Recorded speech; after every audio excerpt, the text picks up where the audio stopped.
अस्सलामुअलैकुम सामाईन, खजस्तगामी उर्दू की जानिब से ई लर्निंग टीचिंग में आपका खैर मकदम है। Burhani national Urdu primary school की पेशकश।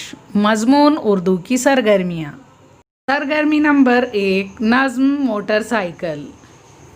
मोटरसाइकिल के कोई 3 हिस्सों के नाम बताइए और उनके होने से क्या फ़ायदा है बयान कीजिए। निशानात 5। जवाब।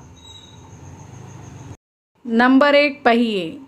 पहिए मोटरसाइकिल का सबसे अहम हिस्सा है। अगर पहिए ना होते तो मोटरसाइकिल सरपट दौड़ ही नहीं सकती, बल्कि मीलों का सफ़र नामुमकिन अम्र हो जाता। Number 2, light. अगर मोटरसाइकिल में लाइट ना होती तो मोटरसाइकिल अंधेरों में चलाई नहीं जा सकती थी, बल्कि रात का सफ़र मुमकिन ही नहीं होता। अंधियारी रातों में कहीं भी टकरा जाती और हादसा से दो चार होना पड़ जाता। नंबर 3, पेट्रोल की टंकी।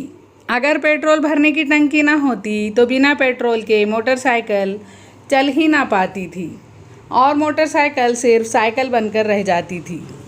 तो देखा प्यारे बच्चों, ये थी हमारी सरगर्मी। इस सरगर्मी को याद करिए और वीडियो बनाकर अपने टीचर को सेंड कीजिए। तब तक के लिए अल्लाह हाफिज़।